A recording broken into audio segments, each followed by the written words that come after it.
নমস্কার, কেকাস কিচেনে আপনাদের সবাইকে স্বাগত। আজকে আমি কয়েকটা টিপস আপনাদের দেখাবো, যেটা আমাদের কাজকে খুব সহজ করে দেবে এবং সময়ও বাঁচবে।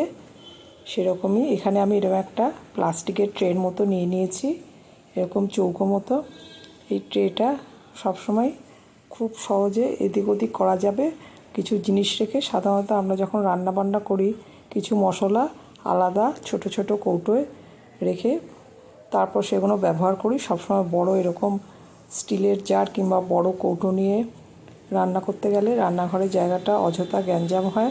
সেই জন্য যদি আমরা ছোট ছোট কৌটোর মধ্যে ভরে রাখি, আমাদের রান্নার সময় সেটা খুব তাড়াতাড়ি যেমন সংগ্রহ করা যায়, তেমনি জায়গাটাও অযথা অনেকটা জায়গা নিয়ে রাখতে হয় না।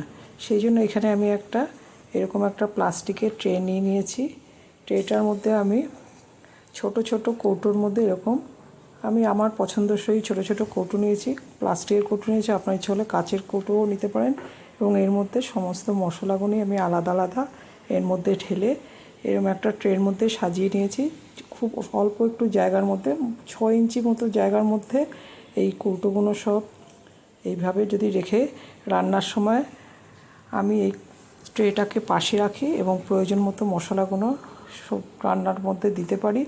এতে যেমন খুব তাড়াতাড়ি কাজটা হয়ে যাবে, আবার আমি এটা তাড়াতাড়ি তুলে রাখতে পারবো, জায়গাটাও অনেকক্ষণ আটকে রাখবে না। আমি পরবর্তী অন্য কিছু অন্য রান্না করবার সময় এই ট্রেটা সরিয়ে নিতে পারবো। আশা করি আপনাদের এই টিপসটা ভালো লাগবে। আর এদিকে নিয়েছি কয়েকটা গার্ডার।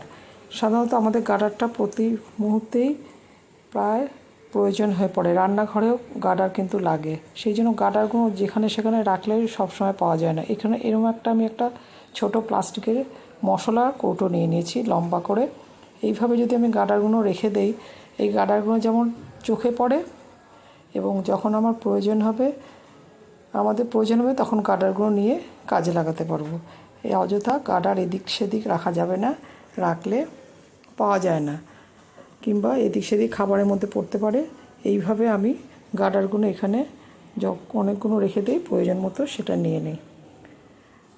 এখানে আমি নিয়ে নিয়েছি কতগুলো জামা কাপড়। আমরা যখন বাড়ি থেকে বেরোই সেই জামা কাপড়গুলো এনে সহজে সেটা আলমারিতে তুলি না, যেহেতু বাইরের জামা কাপড় থাকে কিংবা একবার পরলে অনেক সময় কাচিও না, কোথাও টাঙিয়ে রাখি।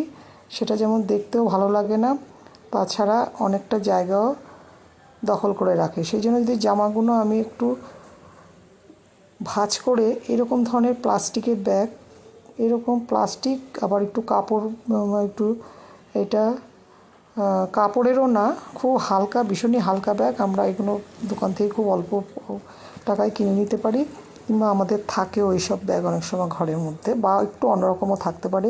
এরকম ব্যাগে যদি আমি বাইরে একবার কি দুবার পরে আসলাম, সেই জামাটা কাচার আগে আবার যাতে পরতে পারি সেই জন্য একটুখানি এইভাবে ভাঁজ করে রেখে দেই।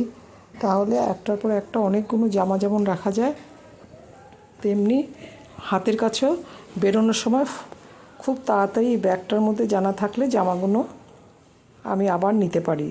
জামা কিংবা বাচ্চাদের ছোট জামা, তাদের প্যান্ট সবই এইভাবে একটা ব্যাগের মধ্যে ভাঁজ করে রেখে, আরও এখানে অনেকটা ধরবে, আমি কয়েকটা নিয়ে দেখালাম। আমি এইভাবে সবসময় রাখি বাইরে থেকে এসে, যাতে জামা কাপড়গুলো চারিদিকে ছড়িয়ে ছিটিয়ে না থাকে।